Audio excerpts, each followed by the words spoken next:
Bismillahir Rahmanir Rahim. Ladies and gentlemen, today you're going to go through a new experience.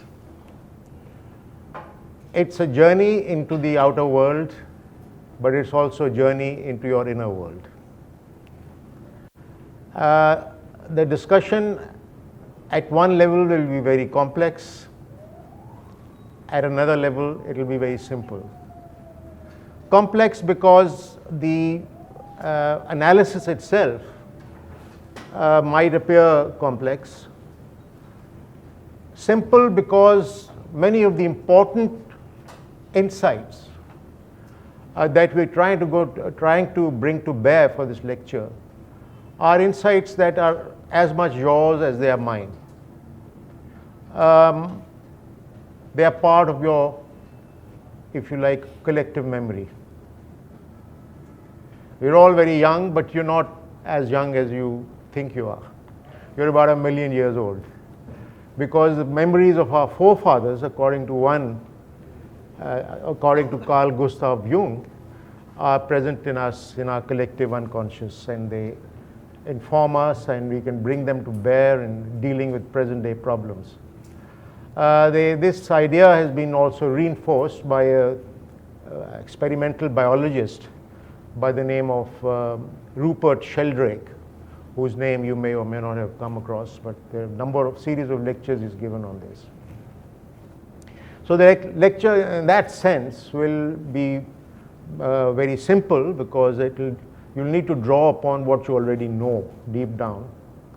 And at another level, as I said, it will be complex because it is analytically sort of new, complex. It's also a journey into the outer world to make sense of what's going on, but it also involves to make sense of the way the world is or the way the world should be will involve a journey within yourself. So let's start. Okay, this course as a whole, the module 3, has been concerned with looking at the kind of culture and consciousness that has emerged with the capitalist mode of production at a global level. And we are going to analyze the economic and social basis, and what is new is that we will analyze this particular kind of consciousness associated with capitalism from a psychic level as well. And then we will counterpose the consciousness of capitalism with what we can call a more humane consciousness. This is based on the idea that the kind of consciousness that has emerged in human society in many ways is inhuman, insofar as it separates us from ourselves and attaches us with the commodities and separates us from other people and denudes society of love and compassion and systematically builds up aggression, which has fairly violent consequences as within societies and between societies. So in that sense, in many ways, the kind of culture and consciousness of capitalism is inhuman. And what we'll hope to do in this lecture is to counterpose it with what we could call a more humane consciousness, a kind of consciousness that has been articulated and felt and experienced through the ages, across all religions and all wisdom traditions. And that we can call the perennial tradition, the consciousness that has been delineated and experienced within the perennial tradition. So we're going to counterpose these two traditions. And what is the purpose of doing that? What is the purpose of the exercise? The purpose of the exercise of trying to, in a sense, achieve a new kind of wakefulness within us from the kind of consciousness that is being bred into us. We're trying to achieve a new kind of wakefulness. And we're doing that, as I said, for primal reasons, which is that we are faced with nothing short than a threat to the survival of all life on planet Earth. And therefore, in addressing it, particularly your generation, has to bring to bear not only high quality analytical skills in trying to understand what went wrong, which brought us to this pass, but also in rediscovering what can be called their dormant sense of humanity, their dormant sense of compassion and love, both towards other human beings as well as towards all creatures and nature. The endeavor to achieve this wakefulness or this rediscovery of a humane consciousness is not just an academic exercise, but is an essential element in the battle for survival of life. And we can perhaps lead that battle as human beings. And because the way we've lived in the last 300 years, in the post-industrial period, we have threatened or have played an important role in creating conditions in which all life is now being threatened. So let's begin with the one aspect of the environmental crisis, and that is global warming. Now, global warming, scientists in general are agreed, mainstream scientists in general are agreed, they're agreed on three things. One is that global warming has actually occurred.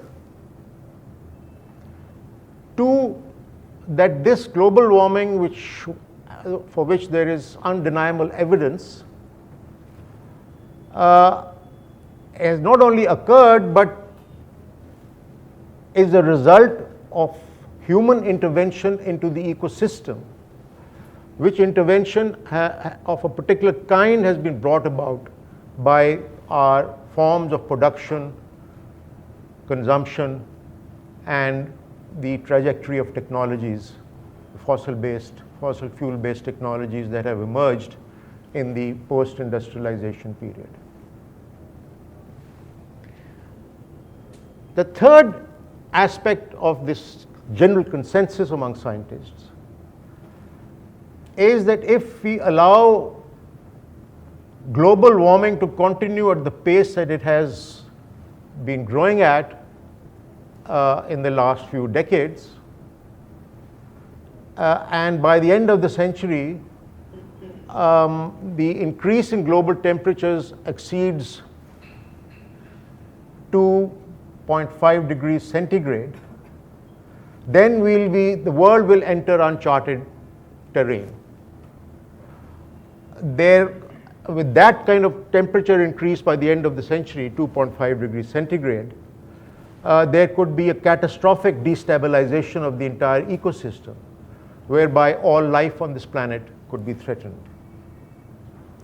Now, these three facts, the fact of global warming, the fact that it's occurring because of the forms of economic and technological and social life that we've been conducting, and the urgency of preventing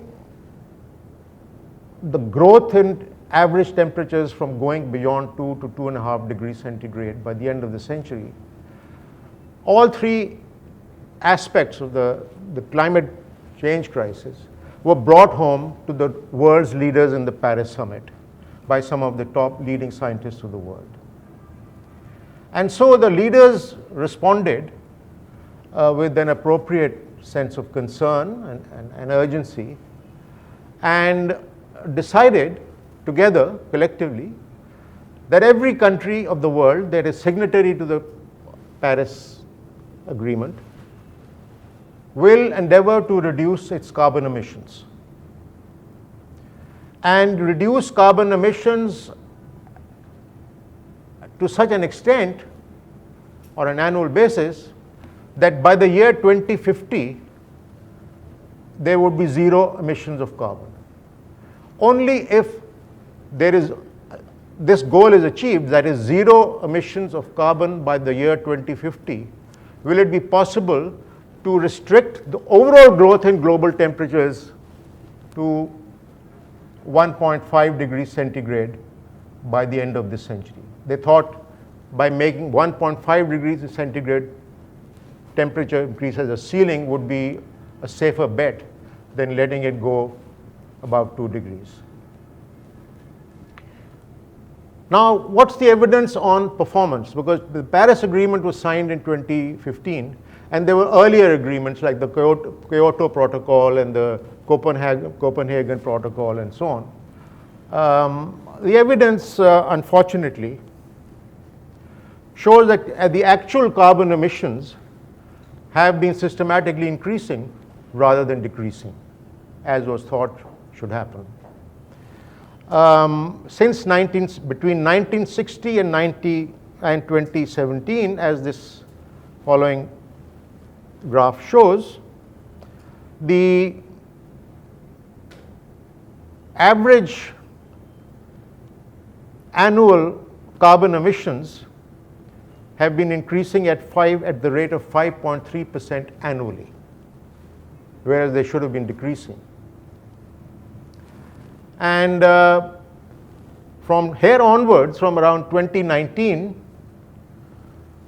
to 2050, if you have to meet the target of zero emissions, then carbon emissions have to actually decline by 3% annually.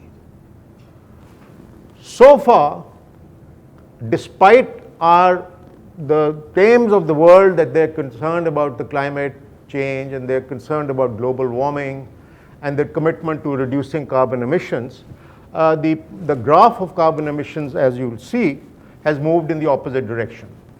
Emissions are going up at the rate of 5.3% rather than going down at the rate of 3% annually.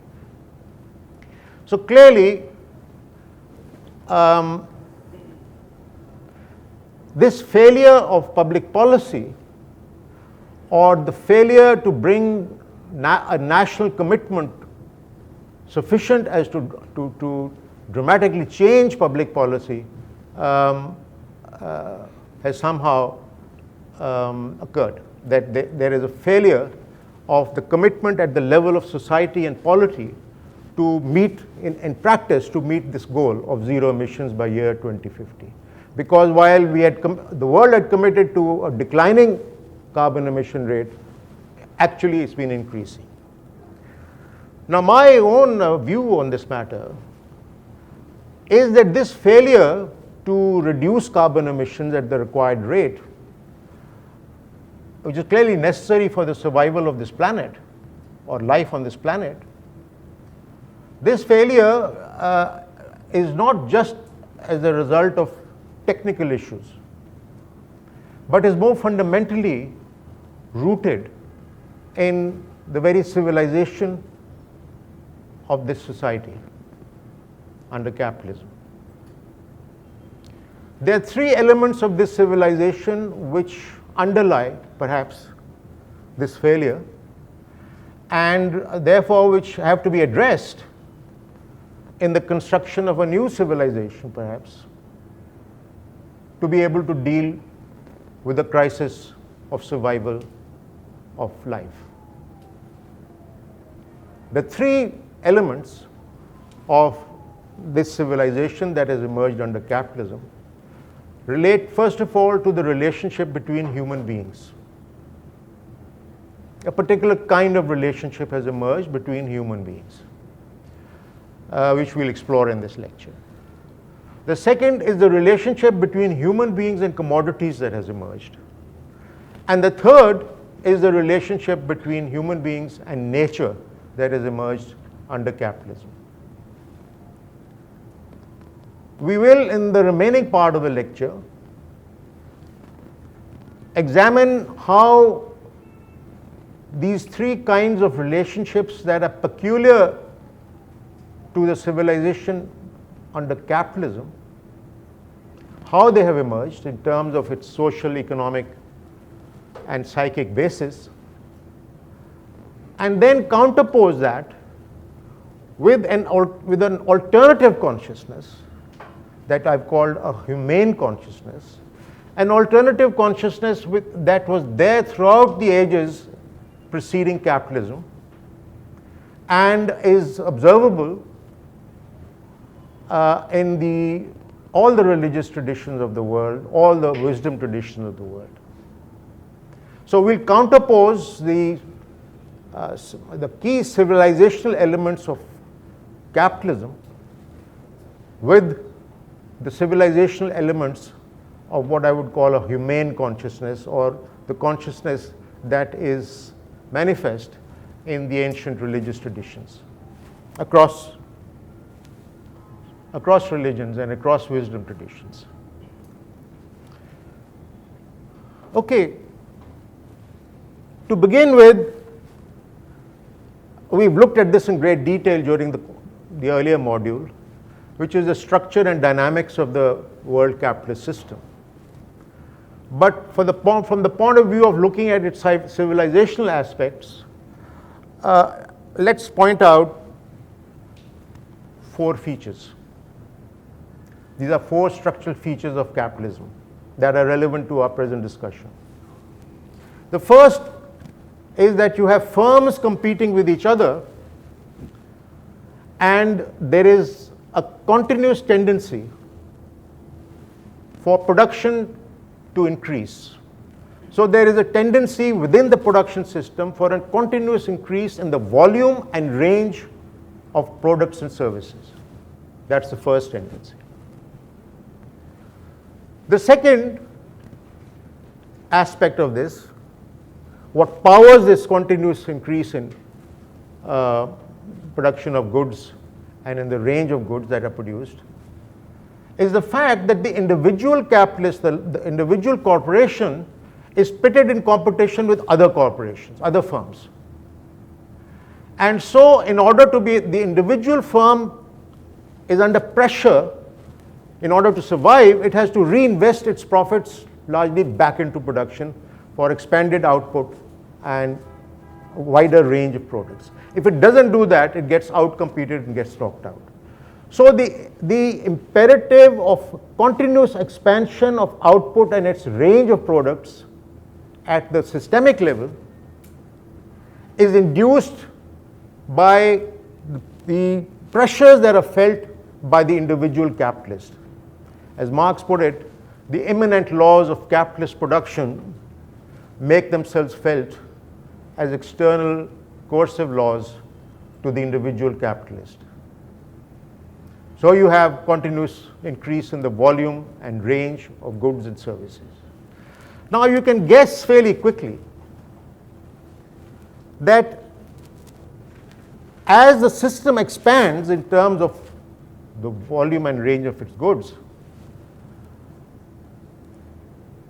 it begins to cater for new needs which were not there before. I mean, the need to travel on an aircraft or in a motor car was not there 500 years ago. The need for an electric toothbrush wasn't there 300 years ago. So while the system is continuing to produce goods and services, it's faced with the challenge of actually selling those goods to be able to make profit. And so a sales effort has to be put into place to sell new kinds of goods. And in the process, the effort to sell new kinds of goods involves the creation of new needs, hitherto unfelt needs. That is why Marx, in his prescient first volume, makes the following statement, quote, "The production system not only produces goods that satisfy needs, it also produces the needs which these goods satisfy." So the system is as much concerned with the production of goods and services as it is concerned with the production of needs to be able to consume those products and services. Now we've gone in some detail in the earlier lectures to show how the psychic aspects of sales efforts through advertisements, and we used the new science of semiotics to show how the clever ads are the ones that are sending subliminal messages to your unconscious mind without your being aware of it.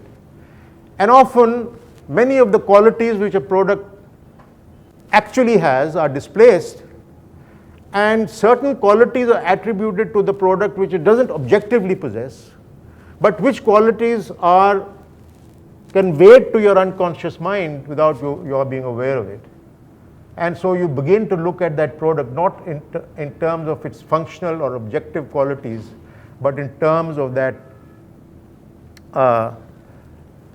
imagined or dreamlike or those supernatural attributes which the product is supposed to have. Okay, so the system is continuously expanding its volume and range of goods, and is engaged systematically in the creation of needs which these goods are supposed to satisfy. At the same time, the third aspect is a particular trajectory of technological change which drives this process of economic growth and increased volume and range of goods. There's a as capitalists reinvest, they undertake technological change in the process of reinvestment itself. New machines that come in with reinvestment embody new technologies, greater efficiency achieved. So a particular trajectory of technological change is also taking place that is occurring in the service of the expansion of profit and production. What's the fourth interesting dimension? The fourth is that a materialist doctrine prevails. Not only does this materialist doctrine prevail in terms of understanding the world, the physical world, in purely material terms, but this materialist doctrine that prevails also encompasses human existence in this world. Even human existence in this world is seen in materialistic terms. Once you have this kind of paradigm of knowledge, then the metaphysical dimensions of human reality in this world, human existence in this world, the metaphysical dimensions are denuded, are not possible to admit in your experience of the world. Okay.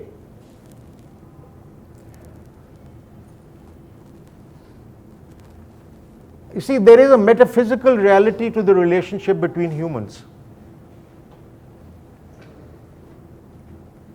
For example, the most commonly, easily felt experience, if you allow yourself, the most commonly experienced is love. Human beings feel it, and compassion for each other in some circumstances. This love and compassion has a metaphysical aspect to it. It's of this world and yet not of it, so to speak. It's not really material in nature. So these dimensions of human existence and of human experience are systematically excluded from the domain of modern knowledge. At least it's mainstream. It's coming into play now even in the natural sciences with people like Rupert Sheldrake and so on. But by and large, in the sciences, they deal purely with material things. And imagine that our experience of the world has a sort of neurological basis in the brain. It's happening in the brain. It's because of the interaction between neurons and subatomic particles within the brain that results in what we call consciousness, that results in our understanding and experience of the world. The only question they don't ask is how can an unconscious thing, which is what subatomic particles are or atoms are, how can an unconscious thing create consciousness? But so it goes. So the point I'm trying to make is that the very paradigms of knowledge that have emerged within the materialist doctrine exclude the possibility of what may be called what is essential to human experience, and that is the metaphysical experience of love, of compassion, of a sense of beauty, and of a connection with ultimate realities, with God. Those kinds of relationships, those kinds of experiences are systematically excluded within the domain of materialism, which is the dominant knowledge paradigm of this system since perhaps the Enlightenment. Okay, now let's explore each of the three relationships which I pointed to. First, the relationship between humans and humans. Second, the relationship between humans and commodities. And thirdly, the relationship between humans and nature, as it has emerged under capitalism. Okay. With respect to the first category of relations between humans, it's clear that in the capitalist system, human beings are essentially pitted against each other in a competitive acquisition to buy more and more goods and consume more and more goods. So the pursuit of individual welfare in material terms is considered to be something commendable in the existing framework of knowledge. But what it does is that in this competitive sort of race for material acquisitions, it pits human beings against each other. And so we begin to look at other human beings either as instruments, either as means for getting ahead, as a threat to the pursuit of our materialist goals. So whether you experience them as instruments, means, or you experience them, other human beings, as a threat, either way, a humane relationship is denuded as between human beings. There is a kind of consequent atomization of society, each man for himself kind of thing. People are separated from each other. And under those circumstances, since real human relationships are excluded, naturally compassion is something that is marginalized to our everyday experience. Because compassion implies a feeling of care, of love towards the other. It involves what can be called empathy towards other human beings. As Sadi in the old world, 13th century, argued, the Persian poet, that he who does not feel the suffering of others has no right to be called a human being. So in the old tradition, the defining feature of being human is to feel that sense of empathy, that sense of compassion towards other people, a sense of relatedness with other people. Now the point is, in order to be able to feel a relationship of that kind with other people,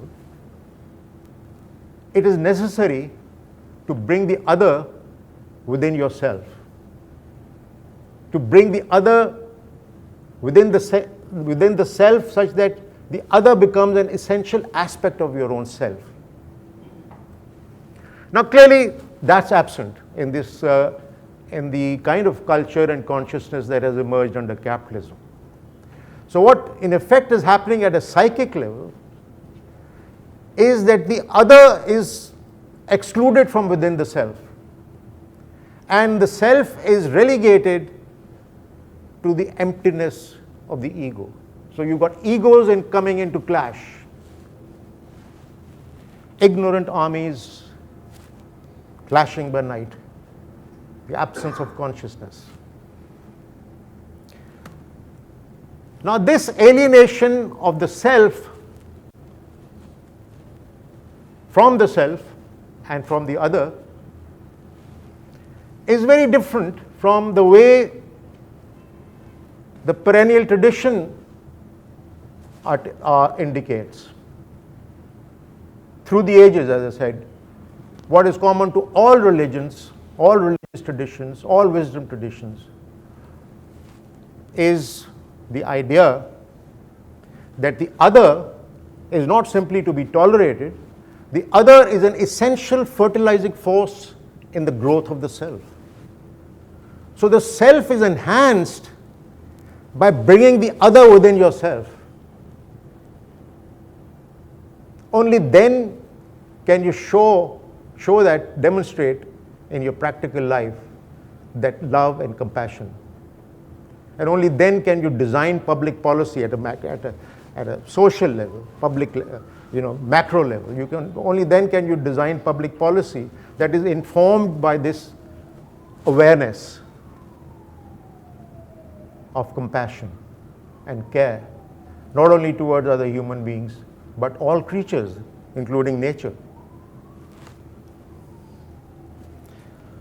So the idea of development in the perennial tradition is basically a journey within. And that is that you move from the ego, the narrow self, towards the other, towards the bigger self. So the process of actualization involves transcendence of the ego and becoming one with the other. Now this the bigger self.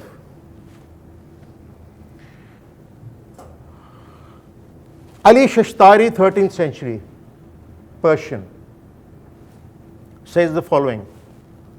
Think about it, but it's a little complex, the structure, but if you read it with an open heart and maybe then later on leave the resonances of what you read later on in your heart and think about it. What it says, after extinction, this is the extinction of the ego. You see, the Sufi conception is that to be able to reach the other, to be able to fully actualize yourself as a human being, to become the big self, S, you got to annihilate the ego. So Shishtari says, after extinction I came out, and I, eternal now am, though not as I. And who am I? Oh, I, but I. Read it again. After extinction I came out, and I, eternal now am, though not as I. But who am I? Oh, I, but I. Shah Hussain, the Punjabi Sufi poet, has put it the same thing in a different way. He says, Ranja Ranja kardi ni, main api Ranja hui. This journey to the heart, he's lost that ego and become the other. Or in another quatrain, he says, Tu hi tana, tu hi bana. Room which tu, this, when cloth is being weaved in the old weaving machine, it's got horizontal pieces of thread and horizontal and vertical. And as it moves and weaves the cloth, the horizontal and the vertical merge with each other to create that the new tapestry. And so he says, tu hi tana, tu hi bana, room room which tu, kahe Hussain Fakir Sainda, main nahi, sab tu. He says, you are the woof and you the warp. You are in every pore. Says Shah Hussain, I'm not, all is you. Okay. Now, what is this business of the heart? You know, they're all, in all the religious traditions, there is this idea that the actualization of the self, this transcendence of the ego, and this becoming the other, and experiencing ultimate truths, and the joy of enlightenment, that is actually the journey to the heart. They're all saying it. So what is the sense in which the word heart is being used in this perennial tradition? That's the question. Now the heart is not simply the organ by that name. If you look at the medieval period, in both the Western and Eastern traditions, the heart is the instrument of experiencing the transcendent. The heart, in both the Western and Eastern traditions, during the medieval period, is seen as the instrument of experiencing the transcendent. And do you know that the word intellect means the same thing? So the word intellect and the word heart are used synonymously traditionally. The word intellect, whose Latin is intellectus, that too means the instrument of experiencing the transcendent. So we have, once you're able to reach the heart, you're able to experience truths of a non-material kind, beyond the material.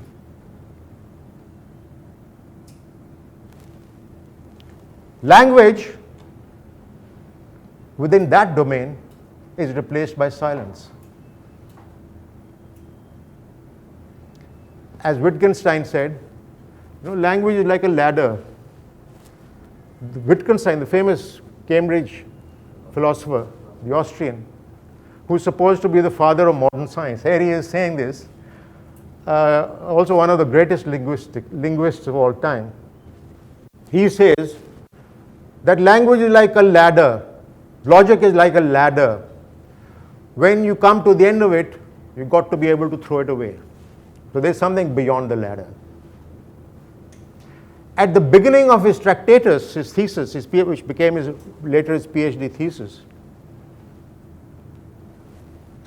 he says, and of that which we cannot speak about, we must be silent.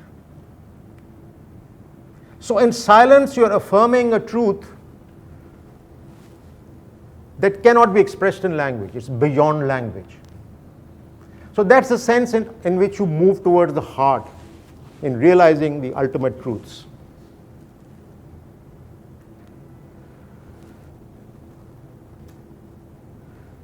The heart in this Sufi tradition is the site, S-I-T-E. The heart is the site, the location where the human and the divine meet. It is that space where the human and divine realms come together. Hazrat Rasulullah sallallahu alaihi wasallam, the Prophet Muhammad, peace be upon him, has said, the heart is the throne of the All-Merciful. The heart is the throne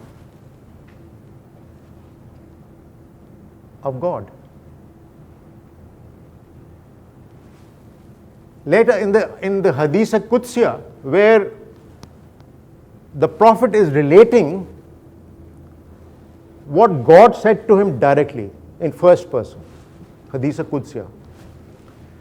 There, God says, as reported by Hazrat Rasulullah sallallahu alaihi wasallam, quote, "My heaven containeth me not, nor my earth, but the heart of my faithful servant doth contain me." What he's saying is that God said to him that the universe cannot contain me, the earth cannot contain me, but the heart of the faithful can.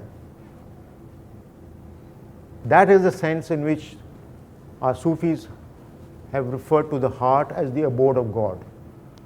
Bulle Shah, the Punjabi Sufi poet, saying, "Dha de mandir, dha de masjid, dha de jo kuch dhenda, ik bandiyan da dil na dhawi, Rab dilan vich rehenda."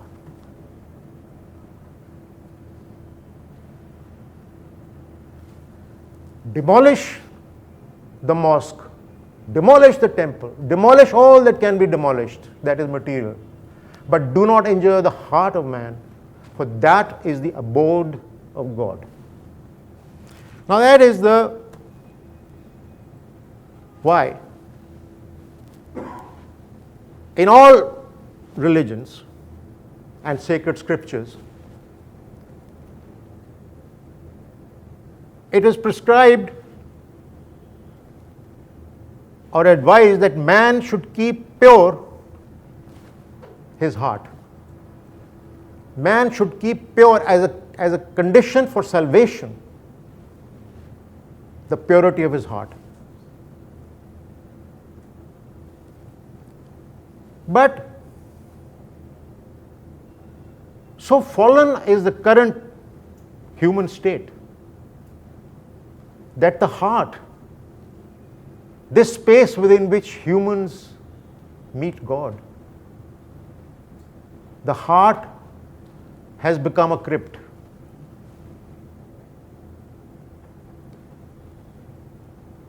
And has therefore become inaccessible, even though it is at the center of our being. Our heart has become inaccessible because we've made it into a crypt. We've lost it.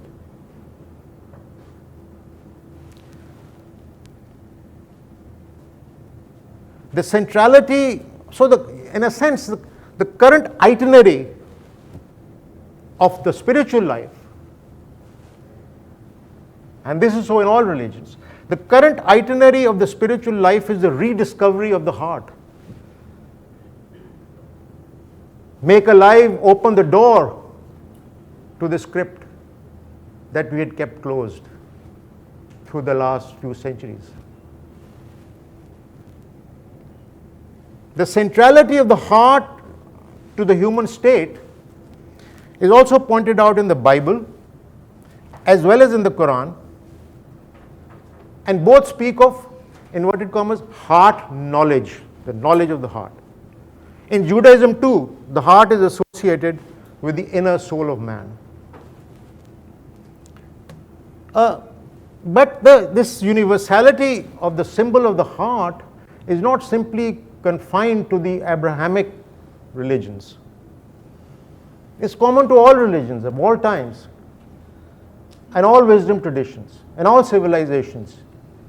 For example, the name of Horus, Horus, the Egyptian god, you know what that meant?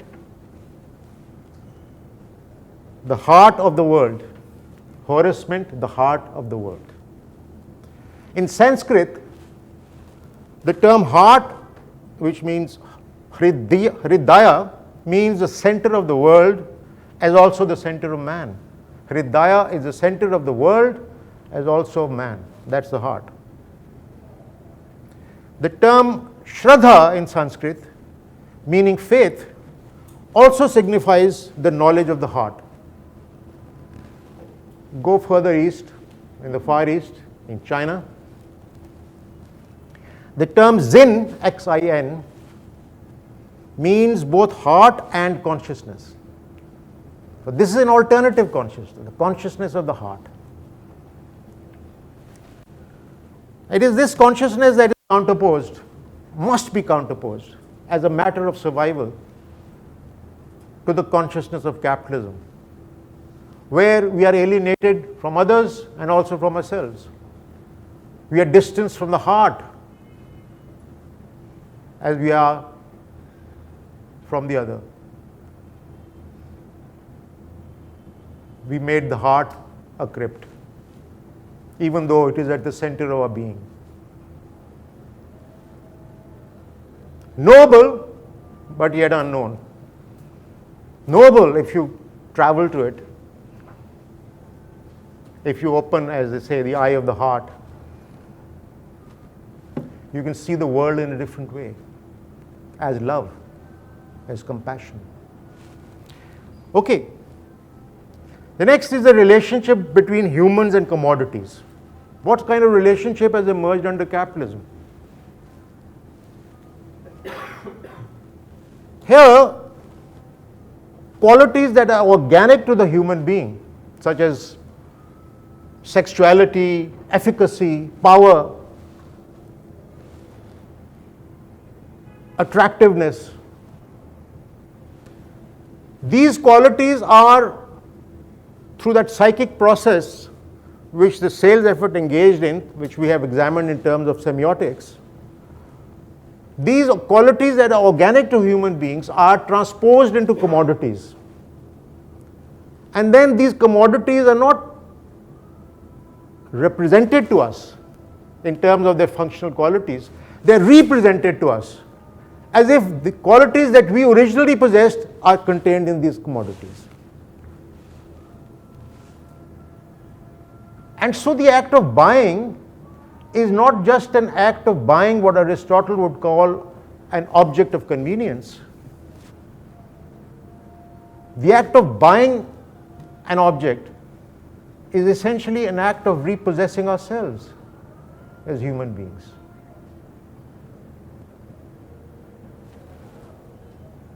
So the car, for example, is not just a vehicle, mechanical vehicle that takes you from A to B.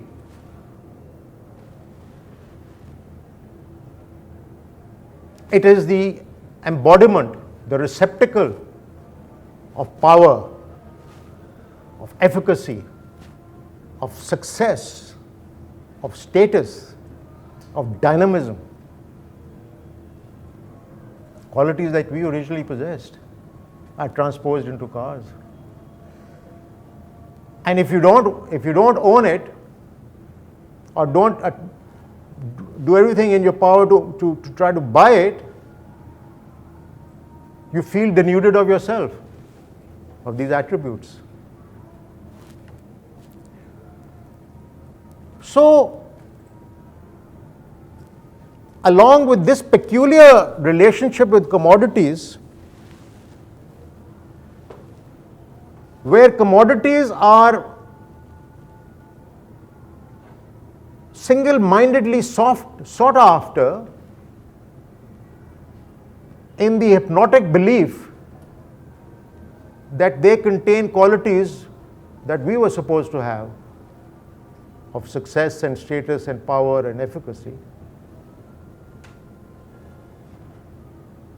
There is an aspect of greed.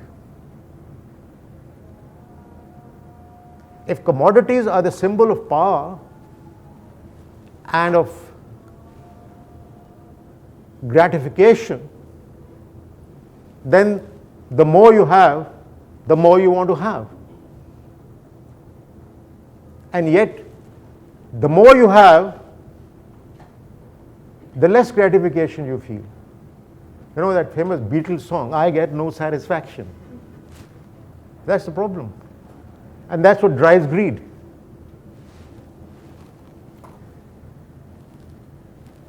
So in other words, there is a kind of non-satiability that's built into our relationship with commodities. Non-satiability, we're never satisfied. We're constantly in the pursuit of more and more and yet more. And strangely enough, objects that are supposed to give us happiness, there is a lingering feeling that the more we have, the more distant happiness becomes.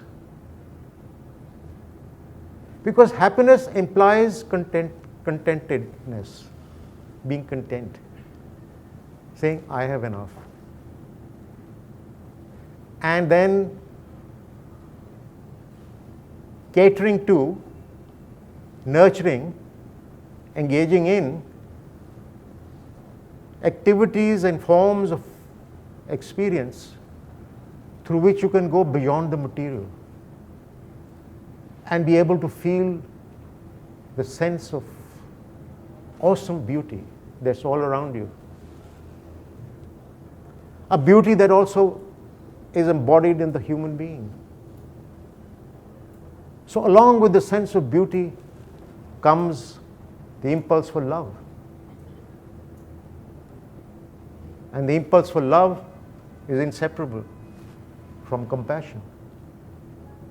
The idea of mercy here, mercy does not arise out of pity, it arises out of love. Loving kindness. It's interesting that loving kindness, Rahman ar-Rahim, is an attribute in terms of which God describes himself most frequently in the Quran. Ar-Rahman ar-Rahim. And in his infinite mercy, in his infinite love for man, he has granted that capacity of loving care, of Rahm, to human beings. The word Rahm, whose Arabic root, Syriac root is Rahma, means a mother's womb. Rahma means the mother's womb. God loves you more than any mother can. That's the basis of his care for you. And it is an attribute that he has given to human beings to actualize and bring into practice. That is why human beings have been given the responsibility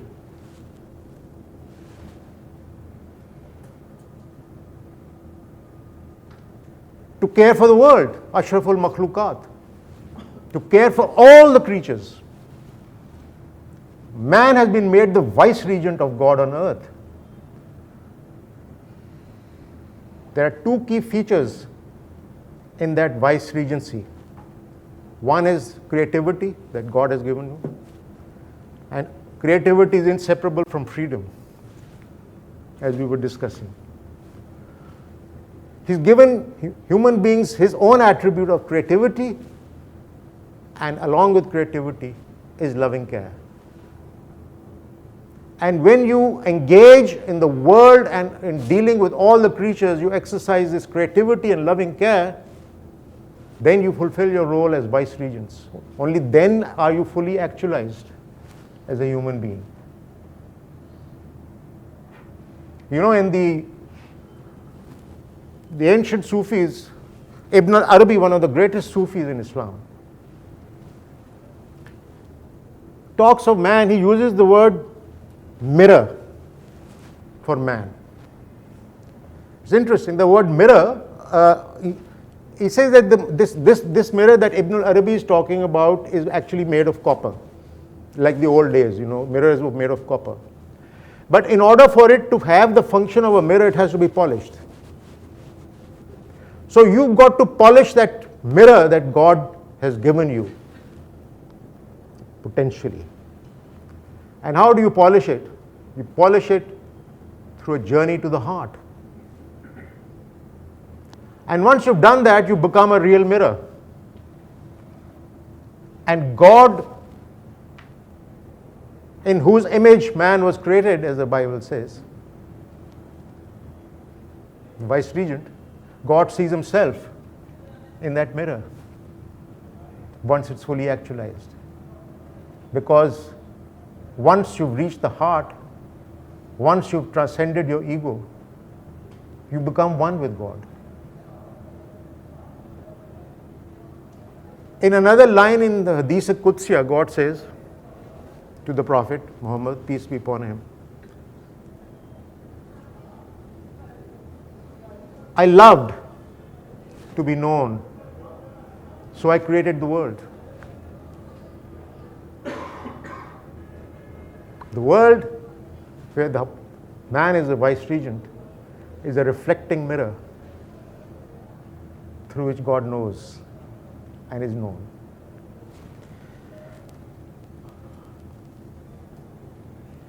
Okay,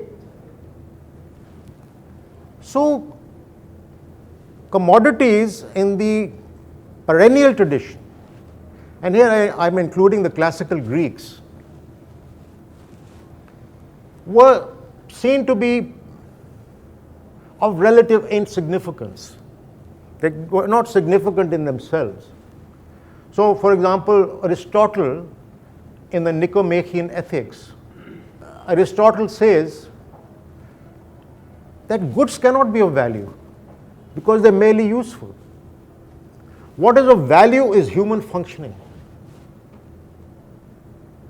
And then he goes on to say that what is human functioning? Human functioning is functioning according to the principles of virtue. That's the second point he makes. So नेकी की जिंदगी गुजारना ही इंसानी जिंदगी है, प्यार की जिंदगी गुजारना ही इंसानी जिंदगी है. And then he makes a third statement. He says, living according to the principles of virtue accords with the structure of the soul, with the logic of the soul. That's the way the human soul, human heart is designed. By soul or heart, we mean the center of our being, the center of our consciousness, the deepest center of our consciousness. That's the way God has designed us. God himself says in the Quran that he has structured the human soul, just as he has comprehended the design and symmetry of the universe.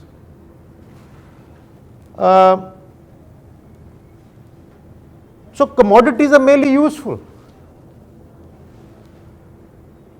and yet we have elevated them into the centrality of our concerns and our life. But in so doing, we moved away from the essential aspect of being human,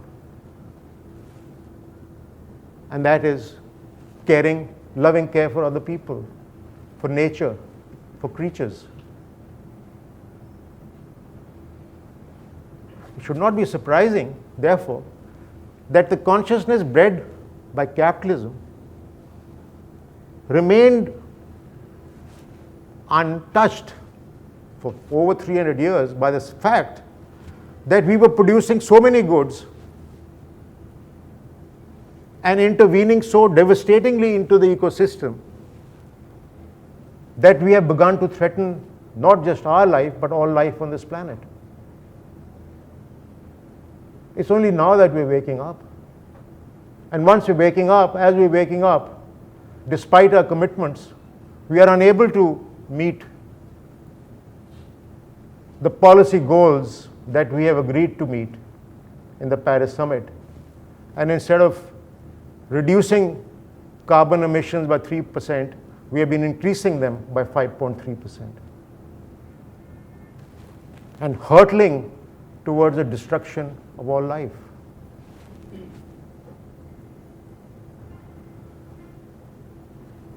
This kind of devastation of nature also arises through the third dimension of this capitalist civilization.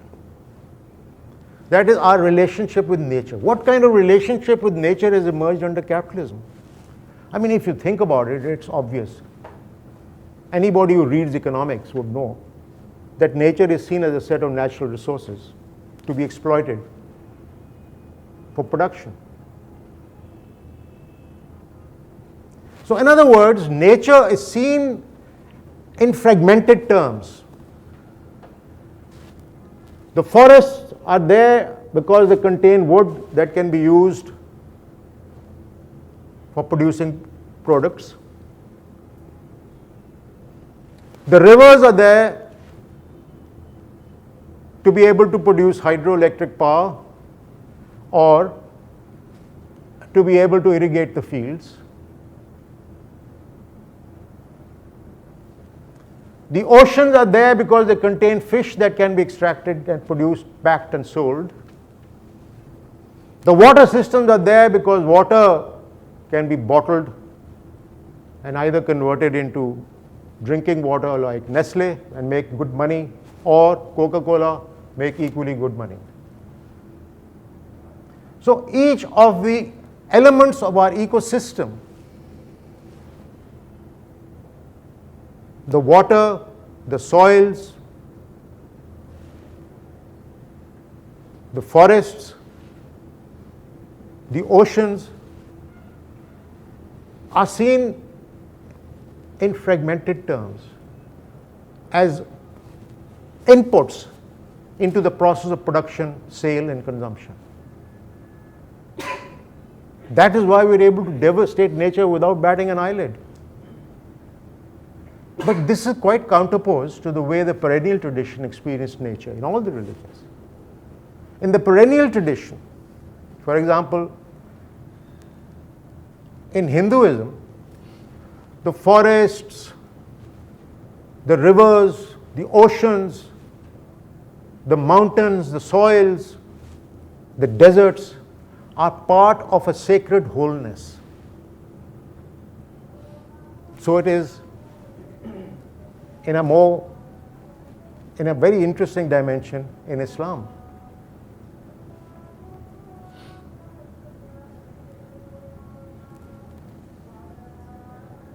Nature is seen as a set of signs through which to reach God, through which to comprehend God, through which signs which evoke the presence of God. The word sign or signature means affirmation, attestation. So God's creation affirms the presence of God, attests to the presence of God. That's what Islam has to say. And it goes on to say, the idea of the nature being signs is present in the Quran, the Holy Quran. In the Quran too, it's mentioned words to the effect that once you reach your heart, so to speak, once you actualize yourself as a human being, once you are in contact with the ultimate truth, beauty,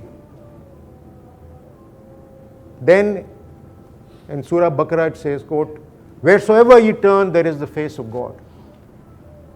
Wherever you turn in nature, you see God. So nature, the relationship between man and nature is being articulated in the sacred texts of Muslims, actually for all mankind. Quran is for all mankind. The last of the prophets. It was revealed to the last of the prophets. And it is present in all the religions. This idea of nature as a sacred wholeness. Now the interesting aspect of this sacred wholeness, why is it sacred?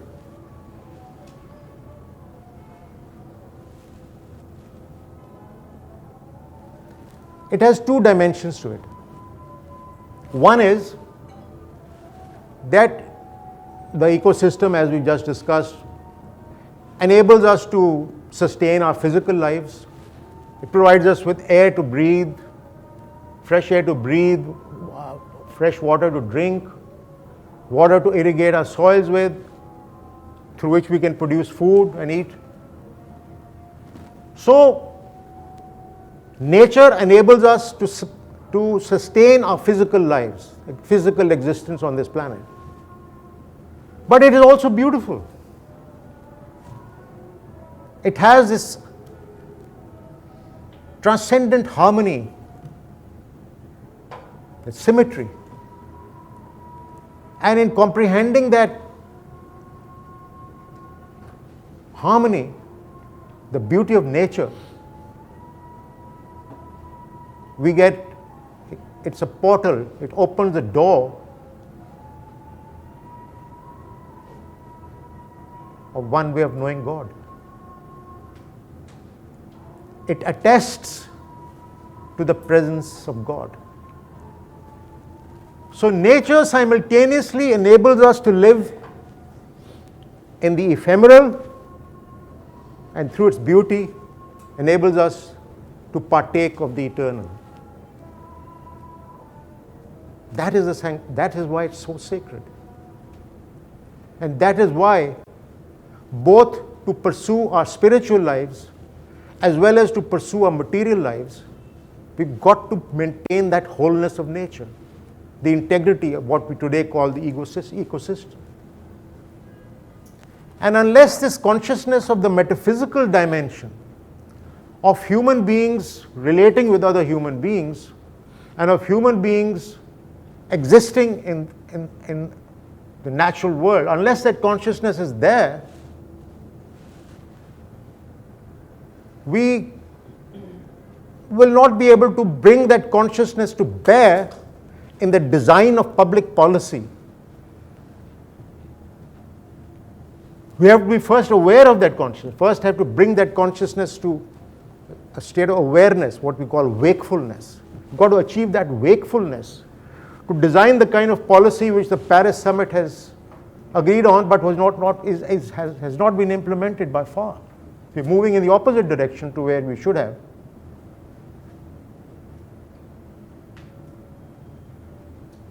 That is why I'm saying, as many other people,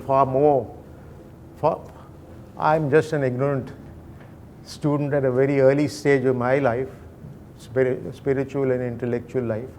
But people who are advanced spiritual and scholarly people have also warned us in their writings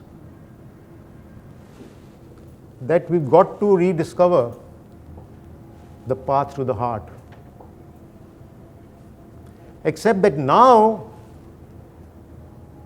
the path to the heart,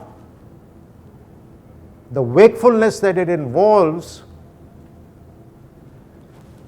the relationship of love and compassion that it is associated with, is a matter not just of knowledge, but of survival of life on earth. To do that, we've got to have a new kind of education. The kind of education we're trying to give here.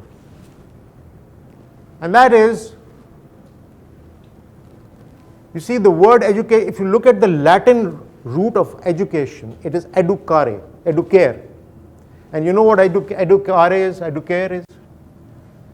It means bringing to the surface that which is dormant in us. And that is precisely, what is dormant in us is precisely compassion, loving kindness. That's what's been dormant for 300 years. We've now got to educate ourselves. We've now got to achieve that kind of wakefulness as a matter of survival of not just the human species, but of all life on this planet.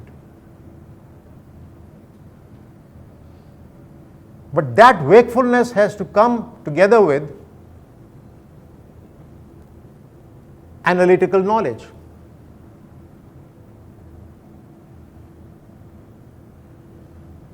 Knowledge of the relationships between things.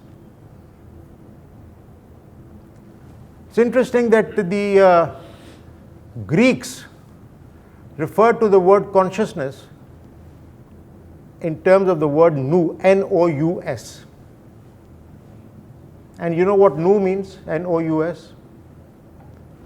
It means combining reason, the human ability for reason, with the human capacity for experiencing the transcendent.